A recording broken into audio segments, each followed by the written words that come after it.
Jessamine Holbrook was kneeling in front of a fireplace that hadn't held a fire in 72 years, one hand on her daughter's shoulder, staring at a hole in the wall where a stone used to be. Inside the cavity, wrapped in oilcloth, was a tin cylinder that hadn't been touched since the year Eisenhower was elected, and scratched into the back wall of the hollow in letters so small you'd miss them if you weren't 7 years old, and in the habit of looking at every stone like it mattered, were two words: "Don't sign." Behind them, the porch boards creaked. Someone was outside, not knocking, not calling out, just standing there the way a person stands when they're deciding whether a locked door is an obstacle or an invitation. Wren looked up. "Mama, someone's here." Jess wrapped her hand around the tin cylinder. Cold metal against warm skin. Whatever was inside had been hidden for a reason, and whoever was on that porch had not come by accident. But we are getting ahead of things.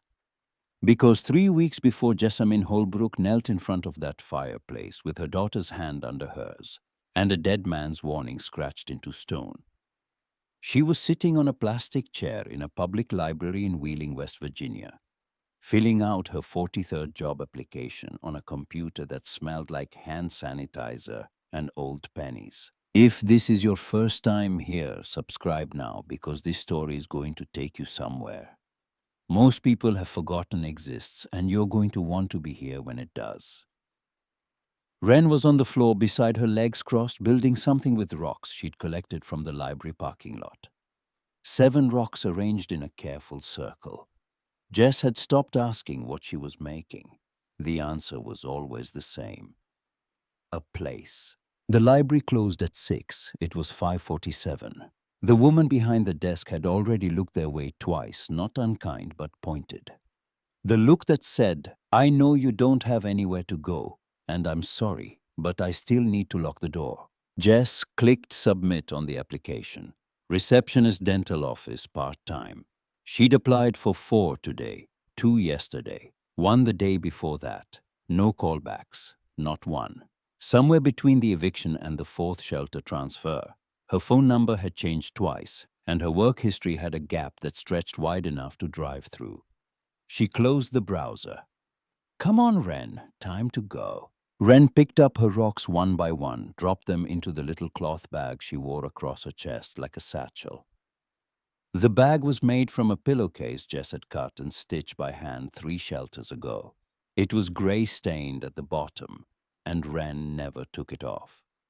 "How many now?" Jess asked. 41. That's a lot of rocks. They don't weigh much by themselves. They walked back to the Gilead family shelter on 10th Street. 4 blocks. Past the closed hardware store, past the laundromat where someone had taped a handwritten sign that read, "Dryer number 3 eats quarters, you've been warned." Past the gas station where a man in a ball cap sat on an overturned bucket and nodded at them like he did every evening. Jess nodded back. That was the shape of their life. Small rituals, nods, walks, rocks in a bag. A mother holding it together, not because she was strong in any remarkable way, but because the alternative was letting go. And Wren was right there, watching. So Jess kept her jaw set and her eyes forward and her voice level, even when her chest felt like someone had stacked bricks on it. The shelter smelled the way all shelters smell: industrial soap, microwave meals. Too many bodies in too few rooms. Their bed was a bottom bunk in a shared room with 3 other women. Wren slept closest to the wall. Jess slept on the edge, one arm stretched across her daughter, as if gravity might try to take her too. Wade had left 2 years ago. Not dramatically, not with a fight. He'd emptied the checking account on a Tuesday while Jess was at work and Wren was at school, and by Wednesday, his phone was disconnected. She found out later he owed $11,000 to 3 different online gambling platforms.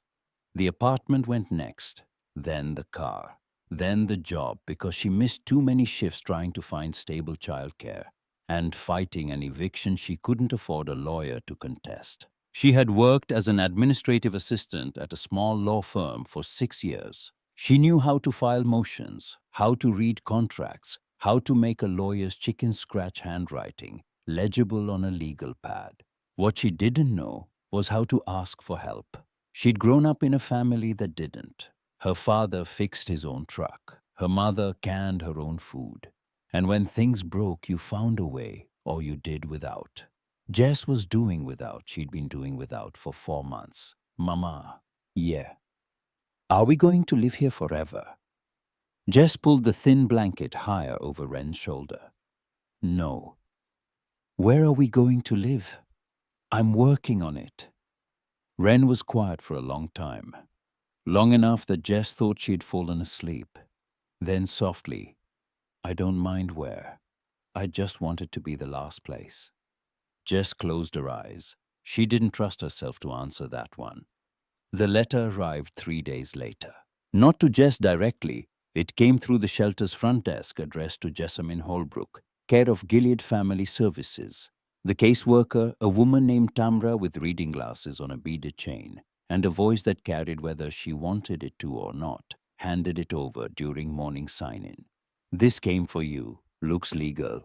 Jess took it carefully. The envelope was thick, cream-colored. The return address printed in small type Burgess and Howell attorneys at Law Elkins, West Virginia. Probably a collections notice, Jess said. She'd gotten 3 since the divorce. Each one a different shade of bad news. Open it anyway, Tamra said. You don't want legal mail sitting around. Jess sat at the folding table in the common room. Wren was across from her eating a granola bar, arranging 3 rocks from her bag into a triangle. Jess slid her finger under the flap and pulled out the papers. 2 pages. The first was a cover letter. Professional short. Dear Ms. Holbrook, this office represents the estate of Prosper Allen Holbrook, deceased 1991. After an extended search for living heirs, you have been identified as the sole legal beneficiary. Jess read the line again, then once more. The name hit her somewhere behind the ribs. Prosper Holbrook, her grandfather, a man she had met exactly twice in her life, once at a family cookout when she was 4. A blurry memory of a tall man with dirt under his nails and a voice like gravel, and once at his funeral when she was 9, standing in a cemetery on a hill while her father cried without making a sound. She kept reading. The property in question is a residential structure and surrounding acreage located in Briar Hollow, Maddox County, West Virginia. The cabin has been sealed by county order since 1952 and has not been entered or maintained in the intervening decades. The total parcel encompasses approximately 200 acres inclusive of subsurface mineral rights, which have never been leased or transferred. Jess stopped on that last phrase. Subsurface mineral rights. She knew what those words meant separately. She typed them enough times at the law firm Mineral Rights Oil Leases Gas Permits. They were the kind of words that made quiet land suddenly very loud. She turned to the second page. A notarized affidavit authorizing her as sole heir to enter and claim the property. Remove the seal. Take possession. At the bottom, a handwritten note from the attorney, Miss Holbrook. I recommend you visit the property before making any decisions. The land has not been surveyed in decades, but recent interest from regional energy companies suggests its value may be significant. Please contact our office at your earliest convenience. Recent interest. Jess folded the papers carefully and slid them back into the envelope. Mama, what is it? I don't know yet. Is it bad? Jess looked at her daughter. 7 years old, eating a stale granola bar in a homeless shelter, asking if the mail was bad. As if they hadn't already gotten every kind of bad there was. No, Jess said slowly. I don't think it's bad. She didn't sleep that night. She lay on her side facing the wall with the envelope pressed between her hip and the mattress. 200 acres, mineral rights, a cabin sealed for 70 years by a man she barely remembered. Her father never talked about Prosper, not really. When Jess was a teenager, she'd asked once why Grandpa Prosper left the mountains, and her father had gone quiet in that particular way men go quiet when the answer is too heavy to carry across a dinner table. He had his reasons, was all he said.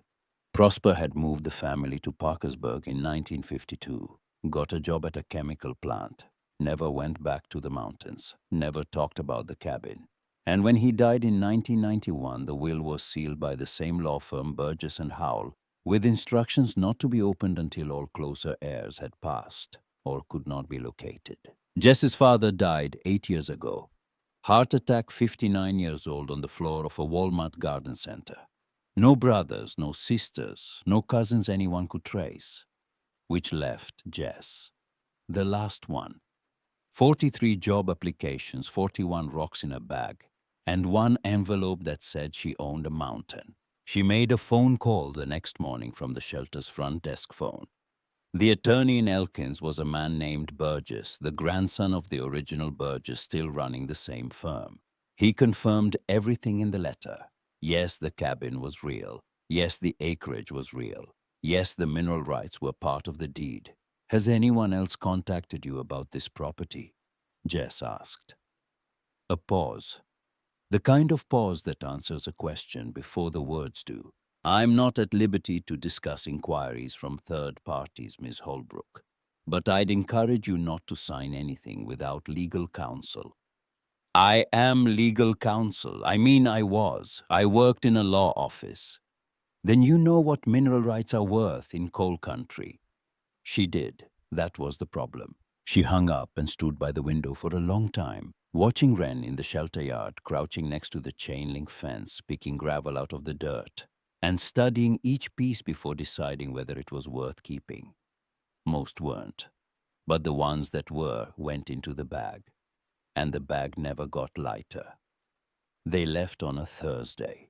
Jess borrowed $40 from Tamra, who said, "Don't you dare pay me back, just go," and bought 2 bus tickets to Elkins. From Elkins, they'd need to find a ride to Maddox County.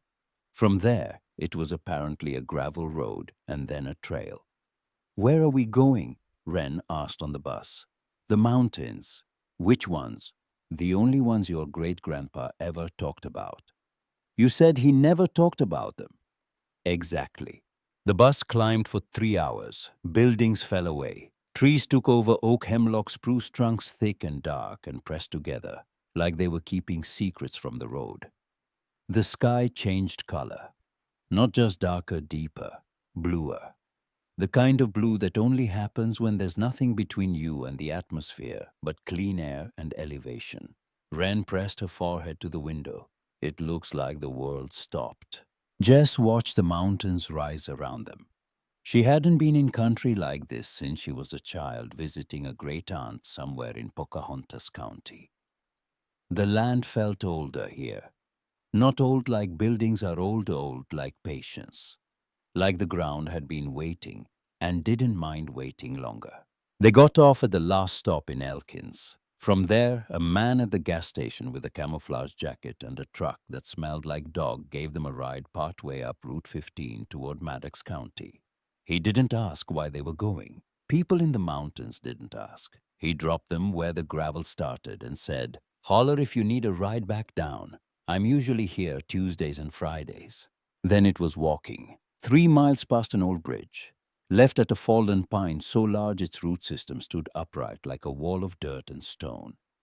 Up a trail that wasn't really a trail anymore, more a suggestion, a crease in the forest floor where feet had once gone regularly and then stopped going.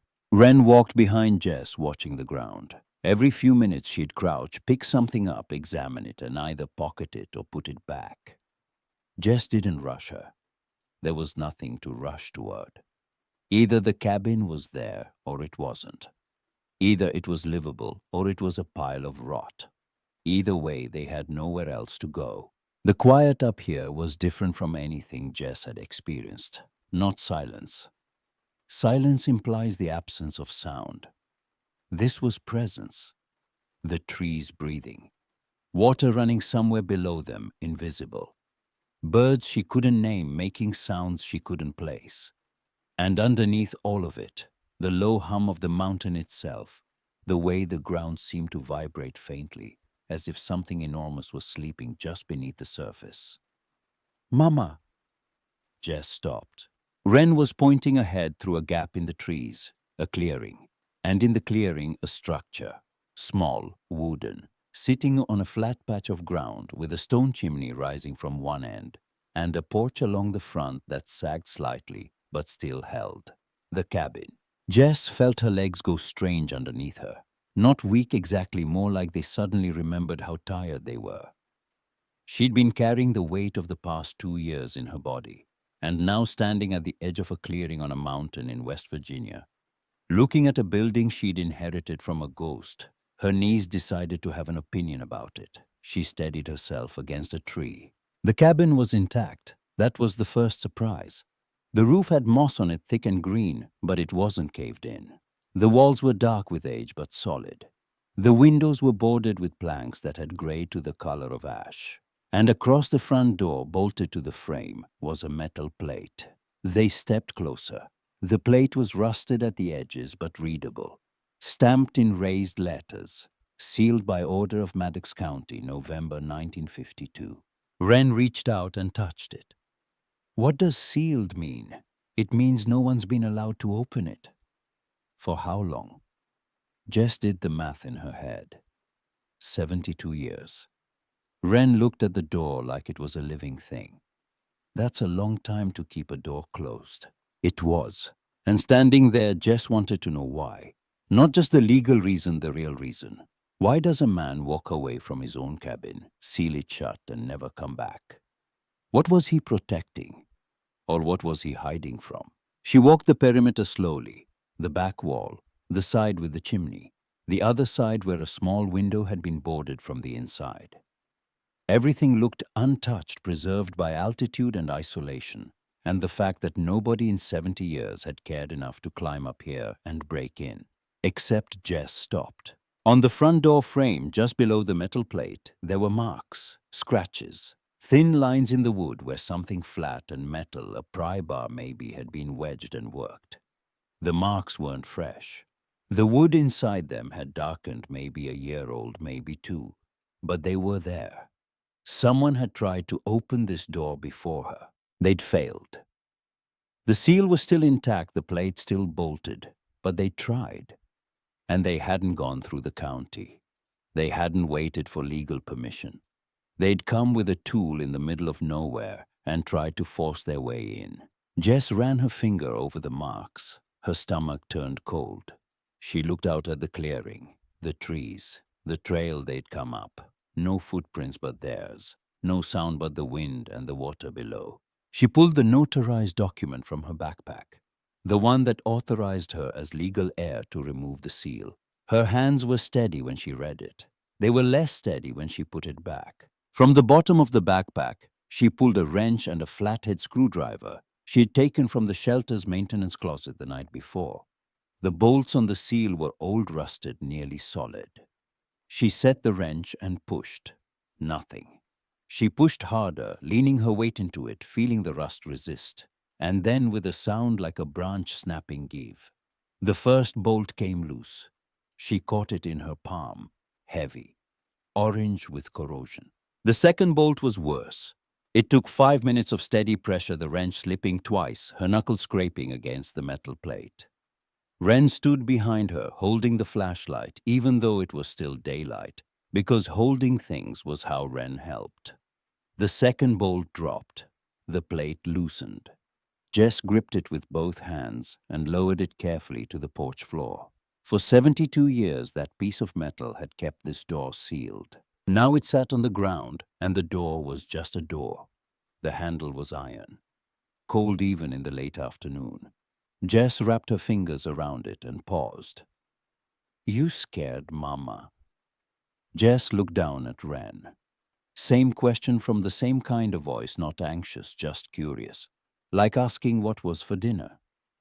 "A little." "That's okay. I'll go first if you want." "You will not." Jess pushed the door. It opened inward with a sound like the mountain exhaling. A rush of air came out, stale cold, carrying the smell of old paper pine sap and something mineral. Stone dust, maybe, or coal. The light from outside fell across the floor in a long rectangle. Dust moved through it like tiny planets orbiting nothing. Jess stepped in. The cabin was exactly what the letter had described. and nothing like what she'd imagined. She'd expected ruin, collapse, rotten raccoons and caved-in ceilings. Instead, she found a room that looked like someone had stepped out for an afternoon walk in November 1952 and simply never come back. A wooden table sat in the center, two chairs pushed in neatly, a tin cup on the table sitting on a ring of its own rust stain.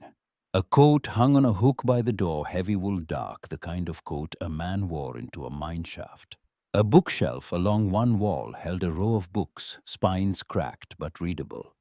The fireplace was wide-built from stacked stone, with a mantel that had been worn smooth by years of hands resting on it. On the wall above the fireplace, a calendar, open to November 1952. The picture above the dates showed a painted mountain scene, ridgelines, and fog. Jess stared at it. Who leaves in the middle of November and never comes back? Wren moved past her careful quiet like she was entering a church.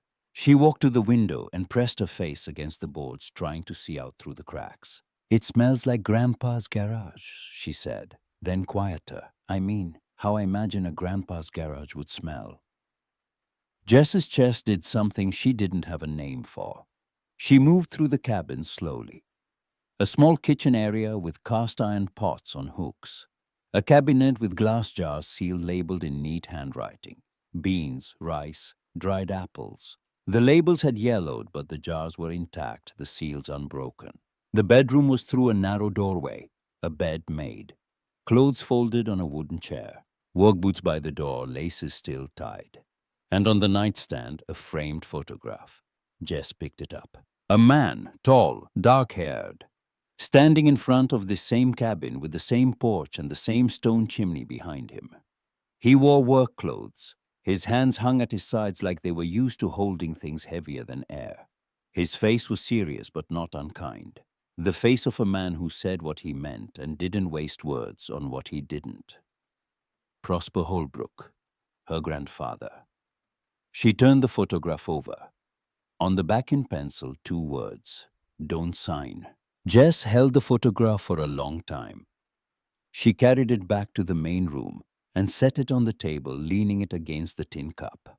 Then she sat down in one of the chairs and looked around the cabin that now belonged to her. It wasn't much.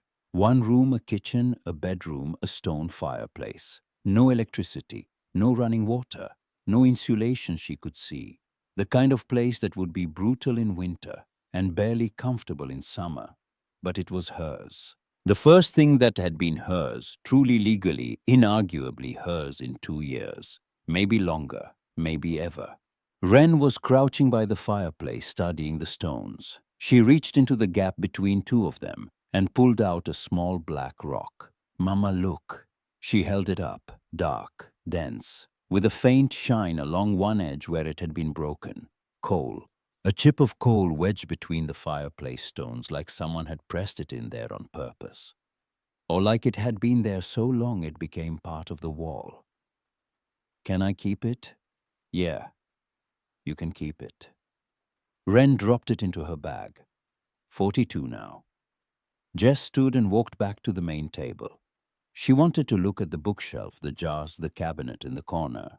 She wanted to understand what her grandfather had been protecting and why the county had agreed to seal it. But her eye caught something on the table that hadn't registered before. Near the edge, half hidden beneath the tin cup's rust shadow, a small rectangle of white. White, too clean, too new. She picked it up. A business card. Thick stock. Embossed lettering. Landry Caulfield, Senior Development Liaison. Ridgeline Energy Corp. A phone number. An email address. And in the bottom corner, a small logo, a stylized mountain ridge with a pickaxe through it. The card wasn't from 1952. It wasn't old at all. Someone had been inside this cabin, recently. They'd gotten past the seal or found another way in, and they'd left this card on the table like a calling card, like a warning, like a man planting a flag on land he believed was already his. Jess turned the card over. The back was blank. She held it between two fingers and looked at the door she'd just opened. The seal she'd just removed the cabin that was supposed to have been untouched for 72 years. Outside, the wind picked up. The trees moved. Somewhere down the mountain, a bird called out and nothing answered. Wren looked up from the fireplace. "Mama, what's that?" Jess slipped the card into her pocket. "Nothing yet," she said. But her hands had gone cold, and the mountain, for the first time since they'd arrived, didn't feel empty. It felt like it was watching. The first night, Jess didn't sleep in the bed. She couldn't. The sheets were Prosper's. The pillow still held the shallow dent of a head that had rested there 72 years ago. Sleeping in a dead man's bed felt like borrowing something she hadn't been given permission to borrow, even though legally everything in this cabin was hers. She laid a blanket on the main room floor instead, between the table and the fireplace, and Wren curled up against her like a comma.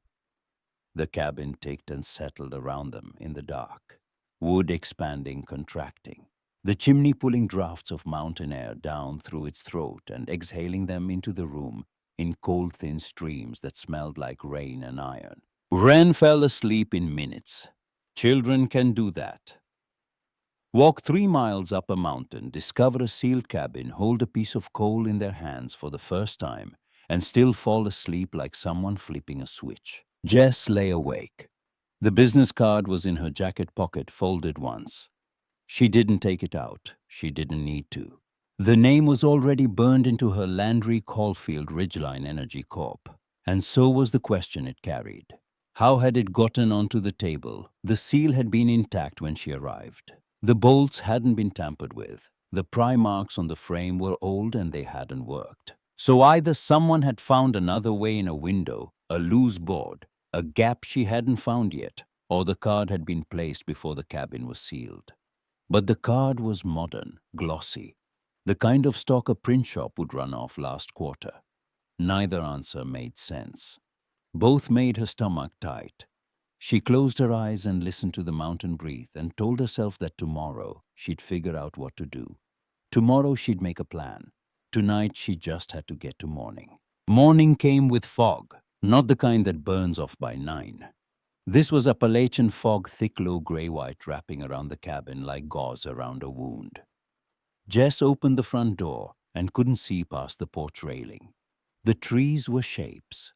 The clearing was a suggestion. The world had been erased and replaced with something softer. On the top step of the porch sat a glass bottle of milk and a loaf of bread wrapped in a dish towel. Jess looked left, right, into the fog. Nothing moved. No footprints in the mud. The fog was too wet. Everything turned to a soft smear. She picked up the milk. Still cool. The bread was heavy, dark, the kind baked in a cast-iron pan. Wren appeared behind her. "Where'd that come from?" "I don't know." "Is it safe?" Jess smelled the bread. Yeast, molasses, warm. "Yeah." They ate sitting on the porch legs, hanging over the edge, watching the fog do nothing. The bread was good, better than good. It tasted like someone had spent time on it, not just ingredients. After breakfast, Jess took inventory. The cabin had no electricity, no running water, and no plumbing. There was a well-out back hand pump, rusted handle, that took 20 minutes of working the lever before it coughed up water the color of weak tea. She let it run until it cleared. The water tasted like minerals and cold. The fireplace worked. She tested it with dry wood from the stack beside the cabin wood, so old it was light as balsa and burned fast and hot.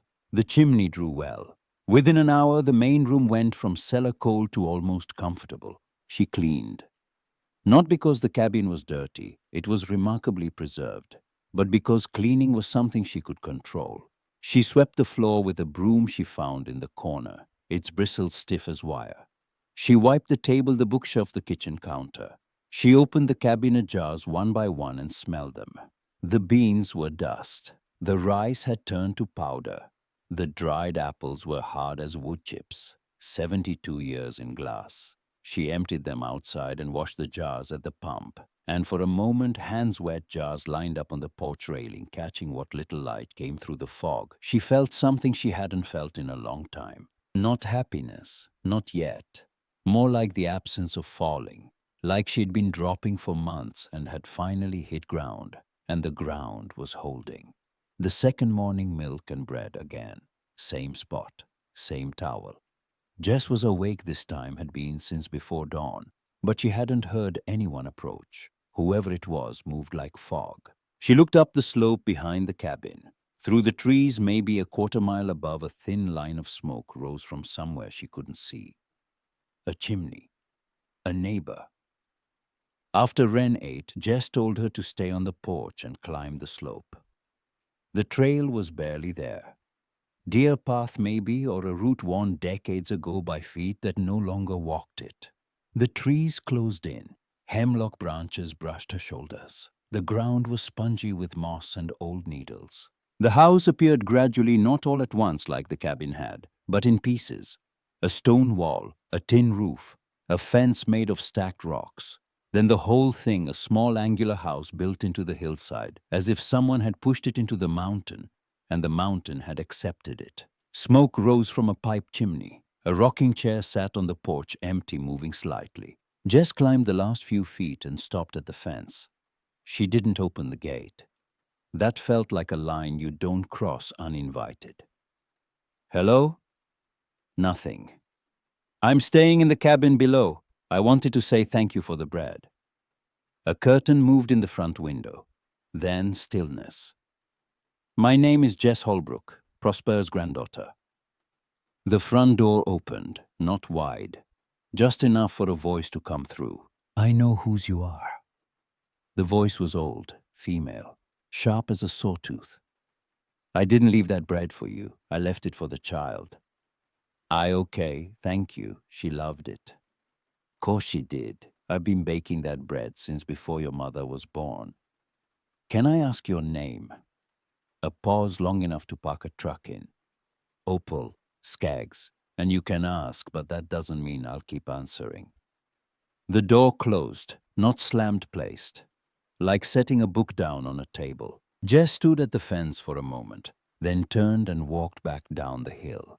Over the next week, a pattern formed. Bread and milk every second morning.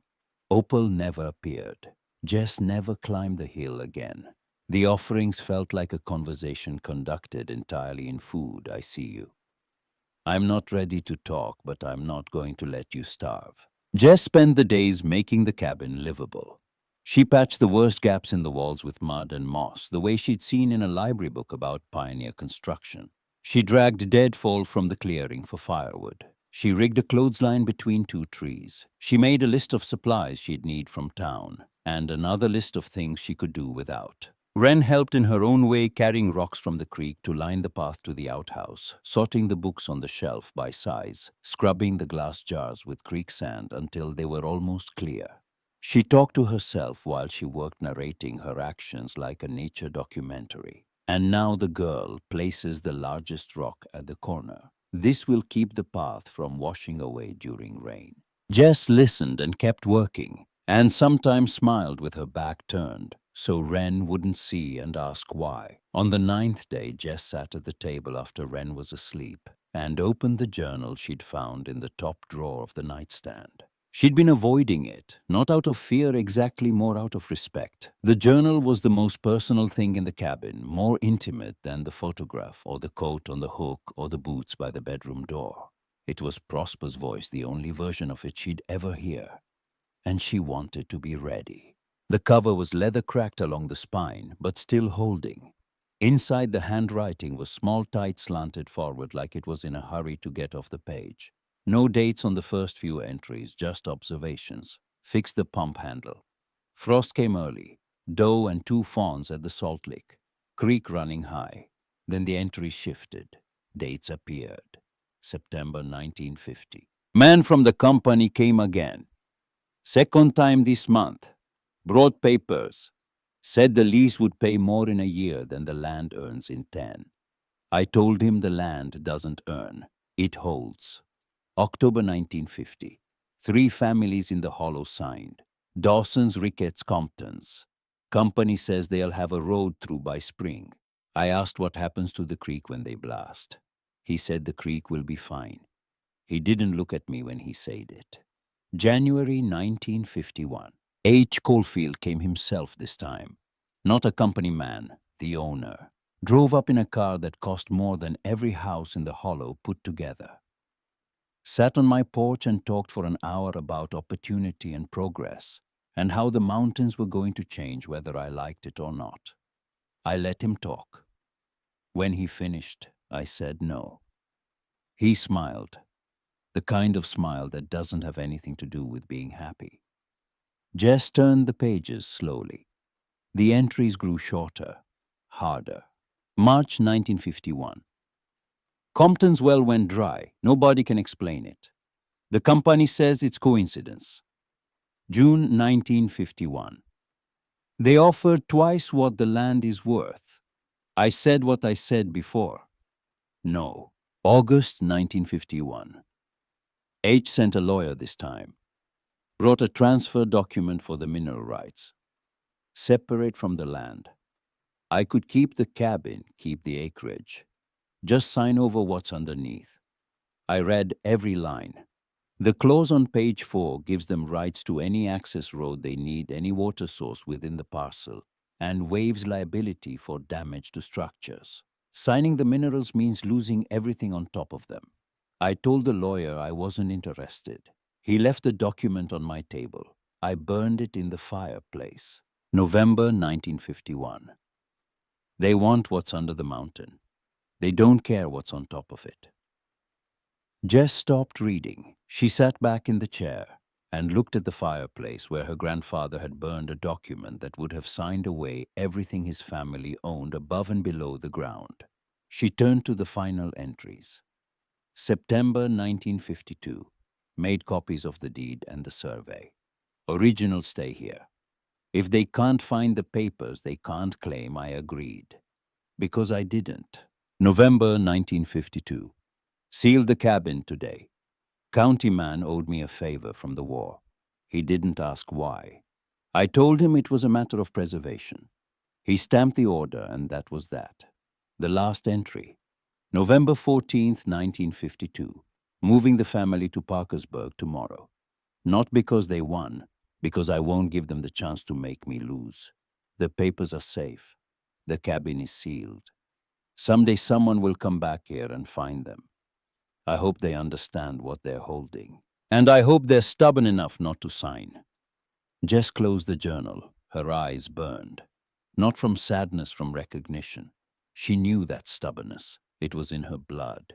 She'd felt it every time a landlord said, "I'm sorry." Every time a caseworker said, "Have you considered?" Every time Wade's absence pressed against her ribs, and she got up anyway. Prosper hadn't run. He'd retreated to protect what mattered. There's a difference, and Jess felt it in her teeth. 2 days later, Wren found the documents. It wasn't dramatic, no orchestral swell, no shaft of light. Just a 7-year-old girl sitting cross-legged in front of the fireplace, doing what she always did, examining stones. "Mama, this one's different." Jess was at the table rereading the journal entry about the mineral rights, trying to understand the legal language. She looked up. Wren was pointing at a stone in the lower left section of the fireplace wall, lighter in color, slightly smoother, set at a fractionally different angle than the others, as if it had been removed and replaced. Different how? It doesn't match, see? All the other ones have the tiny, sparkly bits. This one's just gray. Jess knelt beside her. Wren was right. The surrounding stones were local granite, flecked with mica, rough cut, weathered the same way. This one was smoother, finer grained, and it sat in its socket with a barely perceptible gap around the edges. Jess pressed against it. It shifted. Not much, just enough. Her pulse picked up. She remembered the journal. The papers are safe. She pushed harder. The stone slid inward with a dry scraping sound, and then tilted forward, revealing a cavity behind it, no bigger than a shoebox. Dark, dry, lined with what looked like an old feed sack. On the back wall of the cavity, scratched into the stone in small, deliberate letters, were 2 words. "Don't sign." The same message as the photograph. The same warning carved into the bones of the house itself. Inside, wrapped in oilcloth, was a tin cylinder, the kind used for mailing documents. Jess pulled it out. It was heavy for its size, the cap sealed with wax that had hardened to the color of amber. She cracked the wax with her thumbnail and slid the contents onto the table. 3 documents. The first, a hand-drawn survey map of the 200-acre parcel with boundary lines, creek locations, and marked in red pencil the locations of 3 coal seams running through the eastern slope. Prosper had known exactly what was under his land.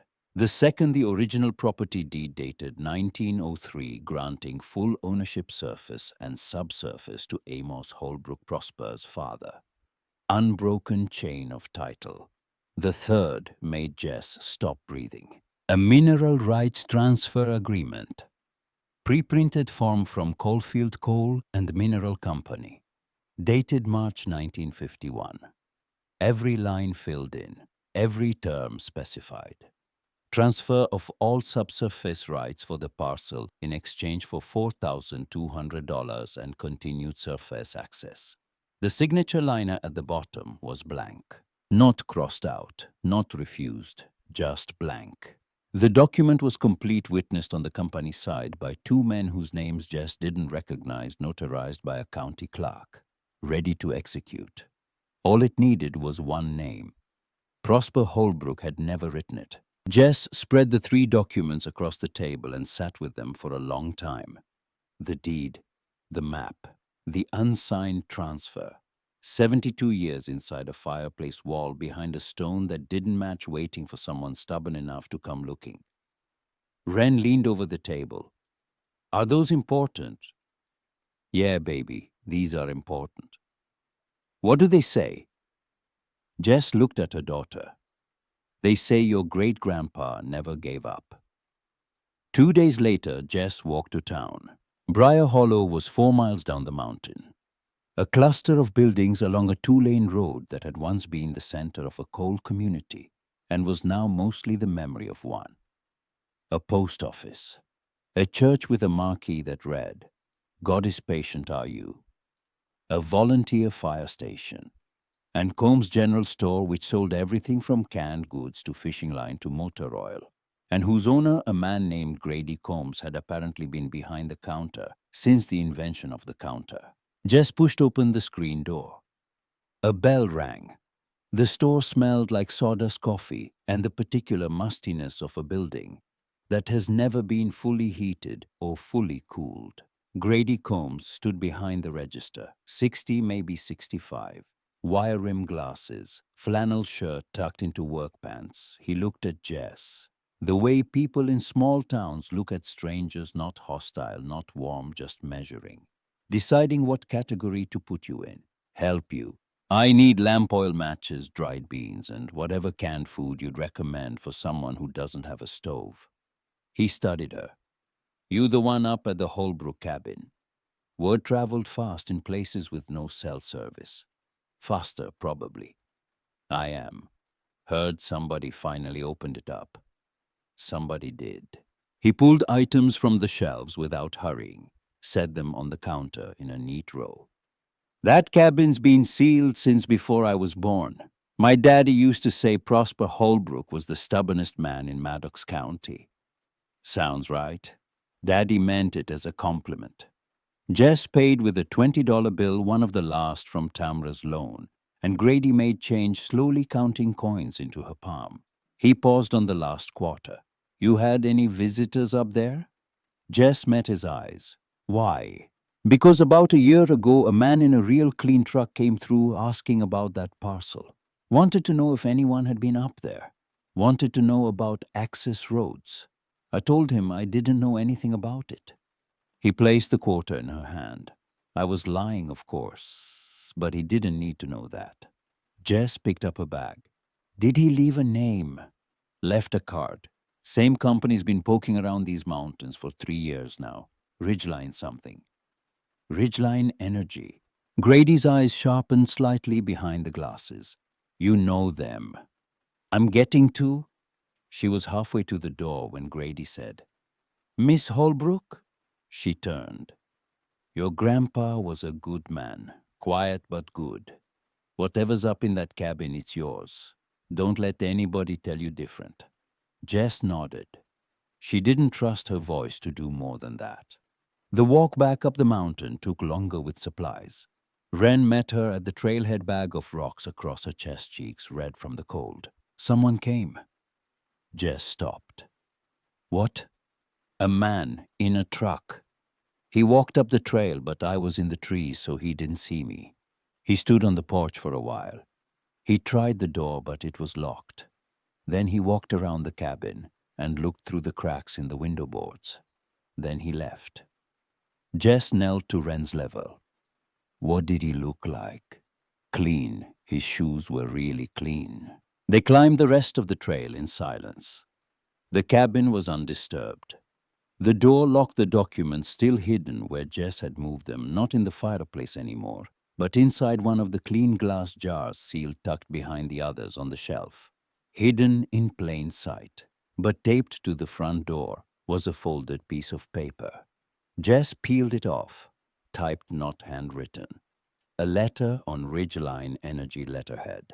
Dear property owner, this parcel falls within a designated development zone currently under review by Ridgeline Energy Corp. We have been unable to establish contact and respectfully request a meeting to discuss mutual interests. Please be advised that the structural integrity of older mountain buildings in this region has not been verified and may pose safety risks.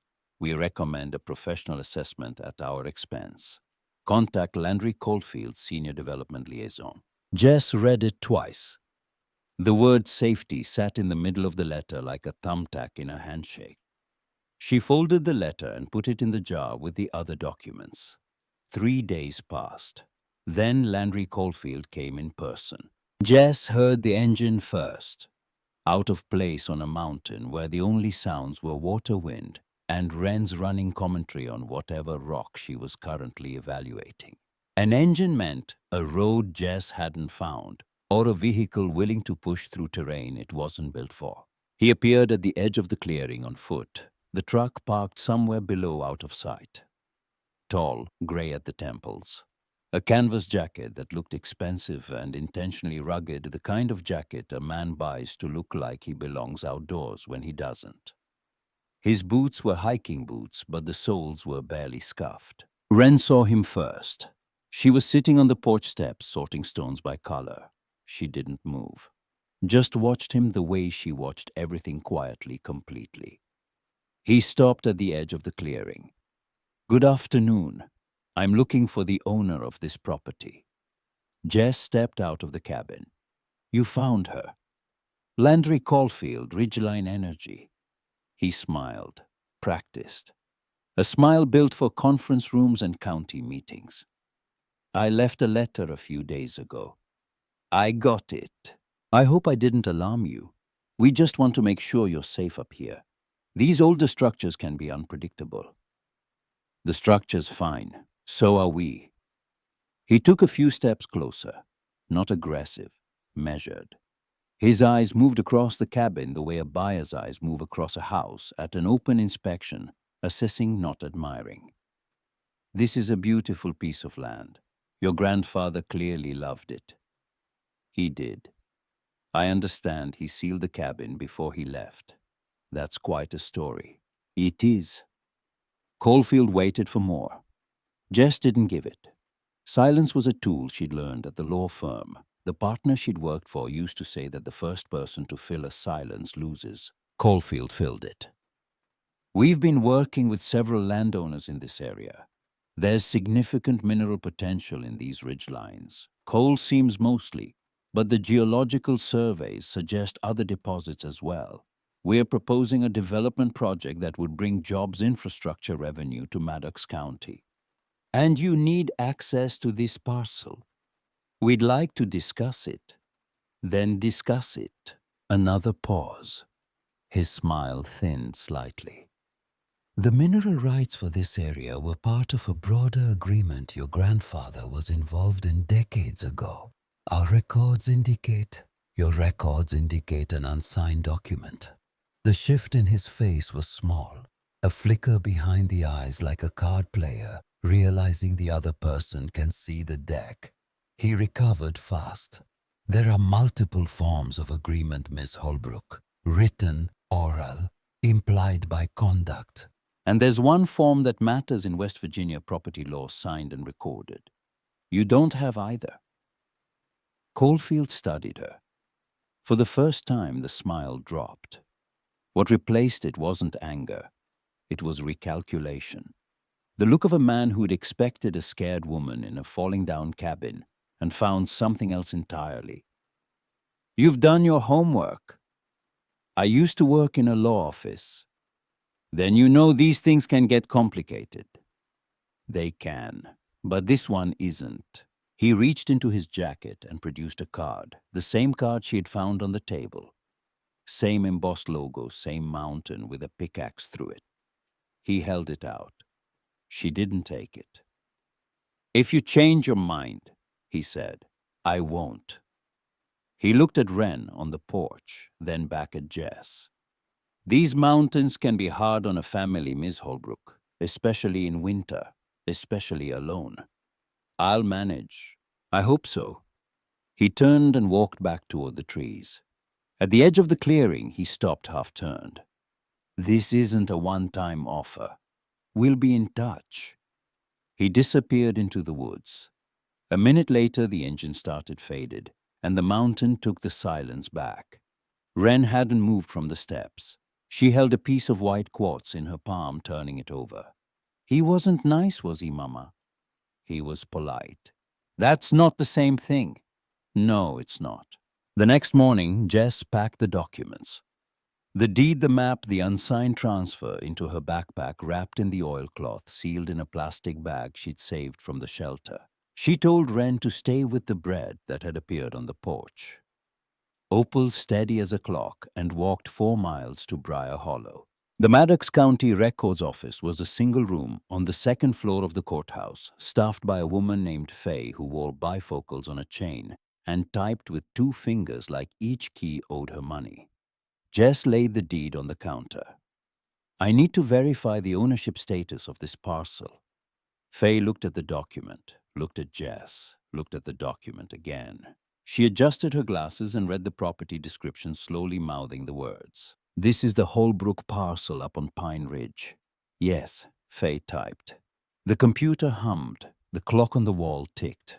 Outside, someone was mowing a lawn, and the sound drifted through the open window like a memory of summer. Last recorded transaction for this parcel is 1903. Original grant to Amos Holbrook, surface and subsurface. More typing. No subsequent transfers, no leases, no liens, no mineral rights assignments. Nothing from 1951, nothing from any year after 1903. So the current legal owner is whoever inherited from the last recorded title holder. Faye looked up. That would be you, I'm guessing. That's me. Faye pulled her glasses down slightly and peered over them. You should know that a company has been in here 3 times in the past 2 years asking about this parcel. I told them what I'm telling you, no transfer on file. They weren't happy about it. I'm sure they weren't. And you should talk to a lawyer, a real one, not the ones they send. Jess gathered the documents. Her hands were shaking, but not the way they'd shaken when she opened the envelope at the shelter. That had been fear. This was different. This was the tremor that comes when something you suspected turns out to be true, and the truth is bigger than you expected. She walked out of the courthouse and sat on the stone steps. The sun was warm. The air smelled like cut grass and motor oil. A dog slept in the shade across the street. Normal things, small-town things. The kind of things that keep going whether you're falling apart or pulling together. She sat there for 10 minutes. Then she walked back up the mountain. Wren was on the porch building. She'd arranged 20 or 30 stones in a careful pattern on the top step. A rectangle with smaller rectangles inside it. Rooms, a floor plan, a house made of rocks. Mama. Wren looked up. Is it ours? Jess set down her backpack, sat on the step next to her daughter, looked at the stone house Wren had built, and at the wooden house behind them, and at the mountain holding both. Yeah, Wren, everything under it too. Wren reached into her bag and pulled out the piece of coal, the one from the fireplace the first day. She placed it in the center of her stone house, the darkest thing in the middle of all that gray and white, a tiny black heart. Good, Wren said, because I already put a foundation down. That night, Jess slept in the bed for the first time. It was narrow, the mattress stiff with age, and the sheets she'd washed in the creek and hung to dry still smelled faintly of cold water and pine. But it held her, the way the cabin held her, the way the mountain was starting to. She fell asleep with the journal on the nightstand and the documents in the jar on the shelf, and her daughter breathing softly in the next room, and the fire burning low, and the silence pressing in from every direction, like hands holding something fragile steady. And she didn't hear, wouldn't know until morning, the creak of the porch boards, the careful lifting of the wooden chest she'd set by the front door to hold kindling, the sound of hands going through it methodical quick, finding nothing, setting it back, and footsteps retreating into the dark down the trail toward a truck that didn't start its engine until it was half a mile away. When Jess opened the door at dawn, the chest was where she'd left it. Almost. 3 inches to the right, lid slightly ajar, kindling rearranged. Wren's stone house on the top step was untouched. Whoever had come in the night had stepped around it, but they'd been close enough to step on it if they had wanted to. Jess stood in the doorway looking at the clearing. The trees, the fog beginning to lift off the ridge. Her breath made small clouds in the cold. Somewhere below, a man with clean boots was running out of patience. And somewhere behind the fireplace wall, in a jar that looked like every other jar on the shelf, sat the one piece of paper his grandfather had spent a lifetime trying to get signed. The one piece Jess would spend everything to keep blank. She didn't wait for them to come back. Jess pulled the jar from the shelf before Wren woke, unwrapped the oilcloth, and counted the documents one more time. Deed, map, unsigned transfer. 3 pieces of paper that a man with clean boots and a company behind him would do more than step over porch stones to get. The cabin wasn't safe anymore. Not for the documents. Whatever Ridgeline wanted, they'd already shown they were willing to come at night, and the next visit might not stop at the kindling chest. She left Wren with bread and milk and a promise to be back before the fog lifted, then climbed the slope to Opal's house. The rocking chair was empty. Smoke rose from the chimney. Jess stood at the stone fence and didn't open the gate. Mrs. Skaggs. Nothing. Opal, I need help. The curtain moved. A long pause. Then the front door opened all the way this time, and Opal Skaggs stood in the frame. Thin, straight-backed. White hair pulled tight. A face that had been carved by 81 years of mountain weather and hadn't softened for any of them. She wore a house dress and boots that looked older than Jess. I don't help people. I tolerate them. Then tolerate this. Jess held up the oilcloth bundle. Someone came to the cabin last night, went through the chest on the porch. They're looking for what's in here. Opal's eyes dropped to the bundle. Something changed in her expression, not surprise, not fear, recognition, like she had been expecting this conversation for a very long time. She stepped aside. Come in, don't touch anything. The inside of Opal's house was exactly what the outside promised. Spare clean, organized with the precision of someone who had lived alone long enough to turn solitude into a system. A wood stove, a table with one chair, a shelf of canned goods arranged by height, a single photograph on the wall, a group of men standing at the mouth of a mine shaft squinting into daylight. Jess sat at the table. Opal didn't sit. She stood by the stove with her arms crossed, watching Jess the way a hawk watches something it hasn't decided about yet. You found the papers in the fireplace. It wasn't a question. You knew they were there, Jess said. I knew Prosper put something in that cabin he didn't want found by the wrong person. He never told me what. He was careful like that. Told me he sealed the cabin and that someday someone from his family would come back for it. Opal's jaw tightened.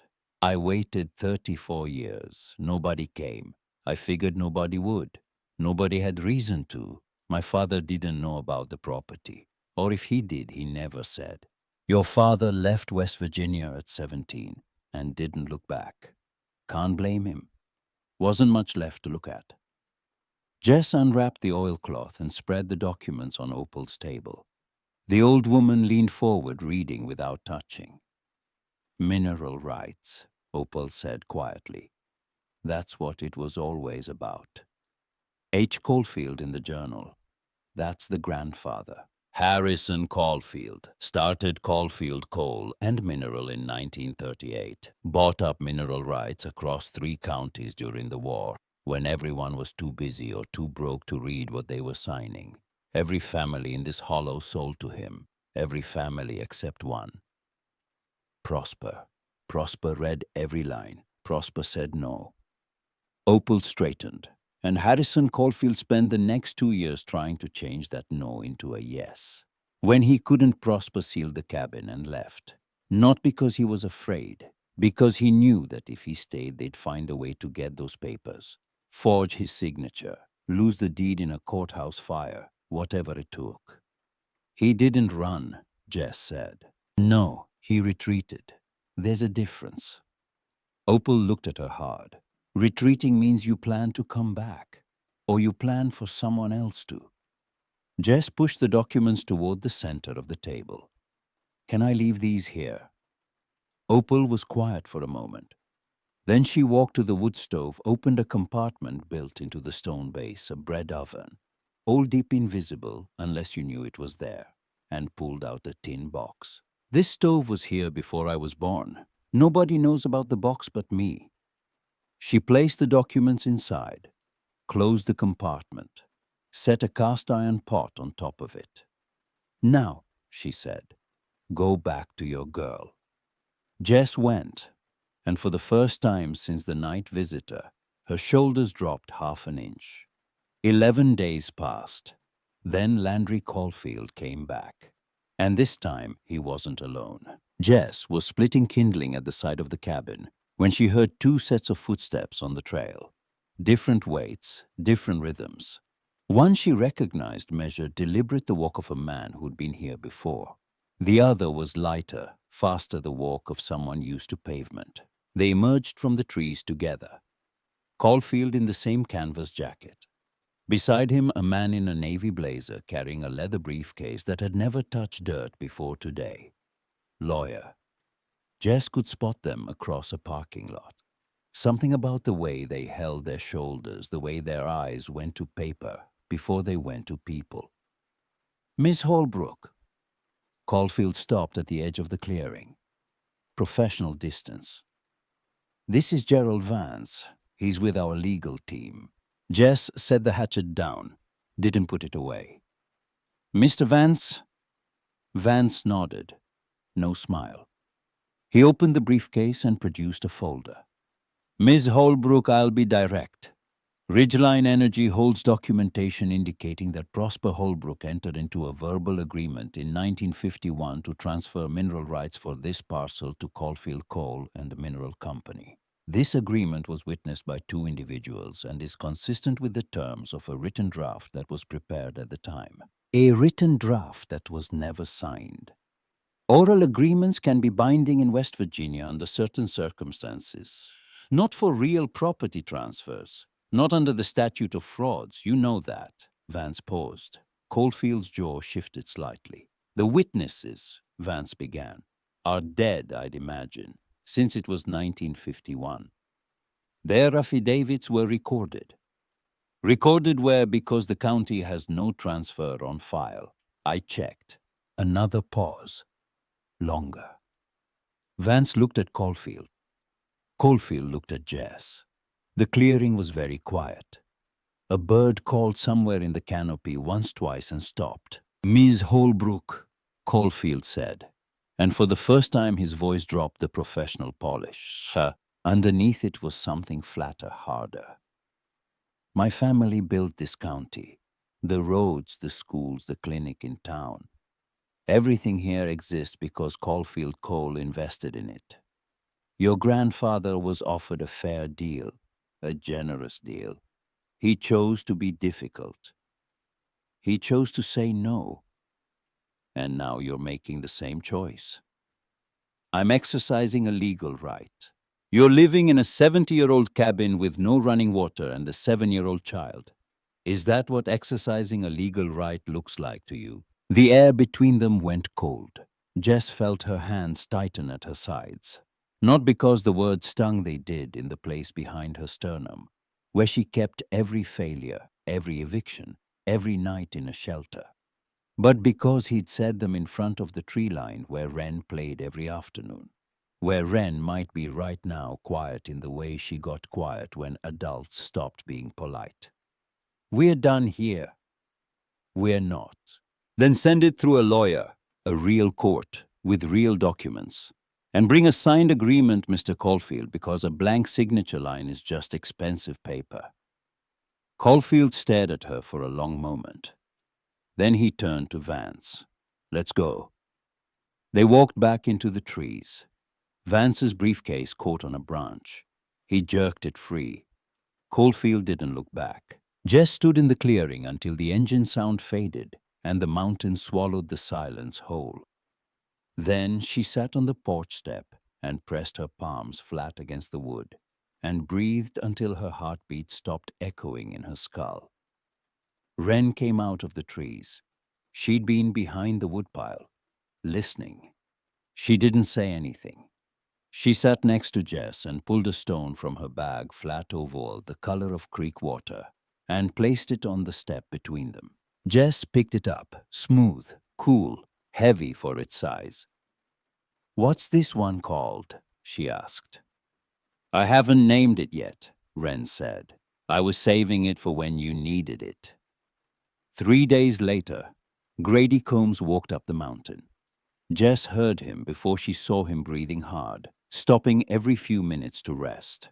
When he appeared at the edge of the clearing, his face was red and his glasses were fogged, and he was carrying a manila envelope like it was a newborn. "I'm too old for this trail," he said, leaning against a tree. "And too fat. Don't argue with me, I know what I am." Jess brought him water. He drank it sitting on the porch legs, stretched out boots muddy to the ankle. "I heard Caulfield came up here with a lawyer." "Word travels." "In Briar Hollow, word doesn't travel. It sits on the porch and waits for you to walk by." He set the cup down and handed her the envelope. "I've been holding on to this for 11 years. My daddy gave it to me before he passed. Told me to keep it sealed until somebody needed it." Jess opened the envelope.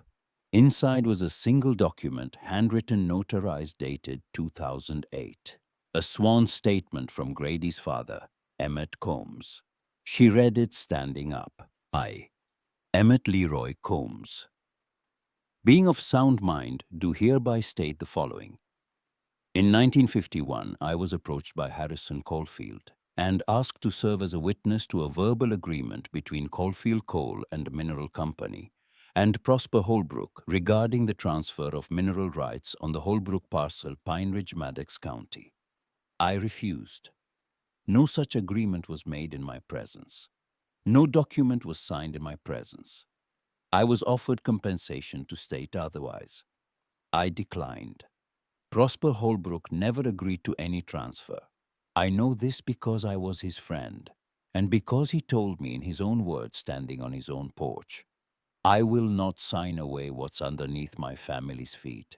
This statement is made freely and without coercion. Notarized, witnessed by 2 county officials, filed with the state.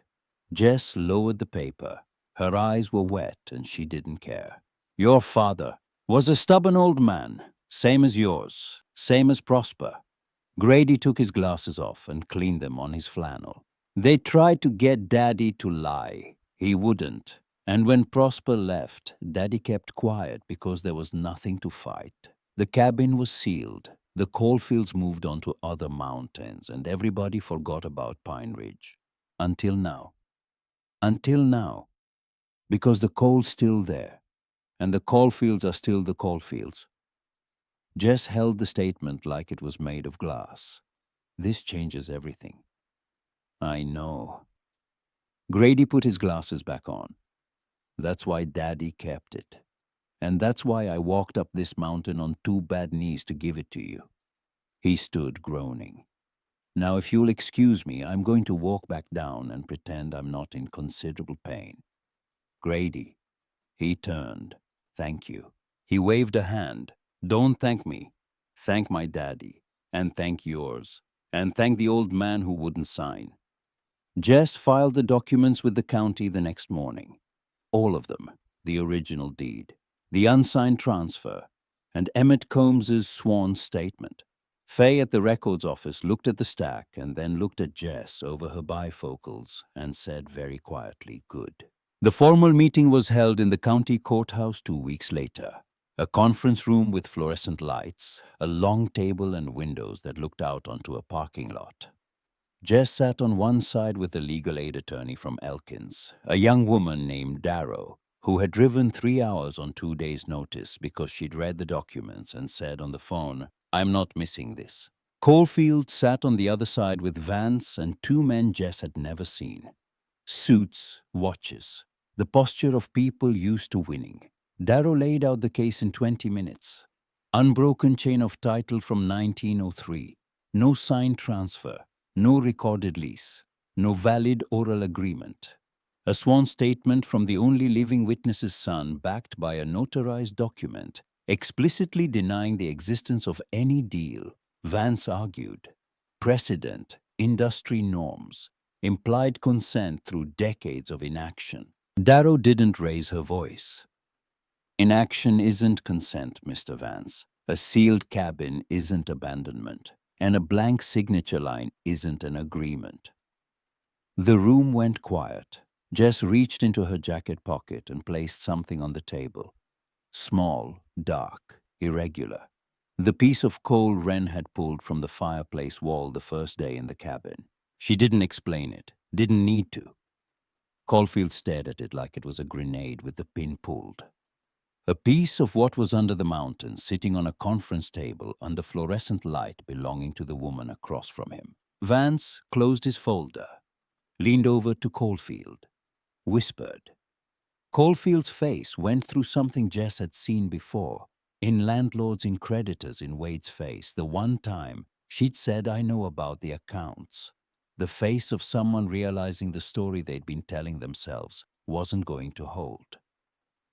We'll need time to review, Vance said. Take all the time you want, Jess said. The mountain's not going anywhere. The formal recognition of ownership came 4 weeks later. Full title, Surface and Subsurface. 200 acres of Pine Ridge, Maddox County, West Virginia, recorded in the name of Jessamine Holbrook. No conditions, no encumbrances, no Caulfield signature anywhere on it. Ridgeline Energy pulled out of Maddox County 3 months after that. Jess heard about it from Grady, who heard it from the postmaster, who heard it from someone's cousin at the state permitting office. The way news moves in the mountains slowly through people like water through rock. Jess repaired the cabin through the summer, patched the roof with tin Grady sourced from a barn demolition in the valley, replaced the porch boards with lumber from a hemlock that had fallen across the trail in a spring storm, got the well pump running smooth. Faye at the county office told her about a part-time position in the records department filing data entry, the kind of work Jess could do with her eyes closed. She took it. Walked to town 3 days a week, walked back up the mountain 3 afternoons, and spent the other 4 days doing the work the cabin asked for. Opal still left bread every second morning. But somewhere around July she started leaving it inside the cabin door, which meant she'd started coming down from the hill, which meant something had shifted in the territory between them. One August evening, Jess found Opal sitting on the porch with Wren. The two of them not talking, just watching the valley fill up with shadow. Opal held a cup of coffee Jess didn't remember making. Your girl, Opal said without looking up. Stacks rocks the same way Prosper did. Neat, like they mean something. They do, to her. They did to him too. That was the most Opal ever said about it. But she kept coming. And the three of them, the old woman, the mother, and the girl, became something that didn't have a name, but didn't need one. The kind of thing that grows between people who share a mountain, and don't ask each other to explain why they're there. Wren started school in Briar Hollow in September. Walked down with Jess in the morning. Got picked up by the school van at Grady's store in the afternoon. She came home the first day with 3 new rocks from the schoolyard and a report that the teacher had asked everyone to share something interesting about themselves. And Wren had said, "I live in a cabin that was sealed for 72 years, and I'm the one who found what was hidden inside." The teacher hadn't believed her. The other kids had. That was enough. On a Sunday in late October, a year almost to the day since they'd arrived, Jess sat on the porch in the early morning. Coffee in a tin cup that might have been Prosper's. The mountains were doing what mountains do in autumn in West Virginia, burning. Red and gold and orange running down the ridgelines like slow fire, the kind of fire that doesn't destroy but transforms. The air was cold enough to see her breath, but warm enough to sit still in that perfect balance between seasons that lasts maybe a week before winter makes its decision. Wren came out, still in pajamas, bag of rocks across her chest because she never took it off, not even to sleep. She sat on the top step and pulled out a stone, a new one, white quartz streaked with something dark, and placed it carefully at the end of a long line that now stretched from the porch steps all the way to where the trail entered the trees. 40, 50, 60 stones. Jess had lost count. Each one placed with intention, spaced evenly, a path made of things Wren had carried from every place they'd ever been. Shelter stones, library stones, bus stop stones, mountain stones, creek stones. A line of small, heavy, permanent things marking the distance between where they'd started and where they were. Wren looked up. "Mama, have we been here long enough?" Jess took a sip of coffee. Looked at the cabin behind her. Its roof patched, its porch solid, its door open. Looked at the ridge above where Opal's chimney sent a thin line of smoke into a sky so blue it didn't look real. Looked at the valley below where Briar Hollow was waking up, a truck moving slow on the 2-lane, the church steeple catching the first real light. Looked at her daughter, who was already reaching for the next stone. "Mountains don't move, Wren, and neither do we." Wren nodded, placed the stone, stood up and walked inside to get dressed for the day. Jess stayed on the porch. The coffee cooled. The fog burned off. The line of stones glowed faintly in the morning sun, each one casting a shadow twice its size, pointing west, pointing back down the mountain, back toward every place they'd left behind. She didn't follow them. Have you ever found something that someone left behind for you? Not in a will, not in a letter, but in the way they lived. Something they protected, not because it was valuable, but because they believed the right person would eventually come looking for it. Tell us in the comments. We read every single one. And if this story stayed with you, subscribe, because the next one might be about something you've been carrying, or something you've been saving, or a door you haven't opened yet.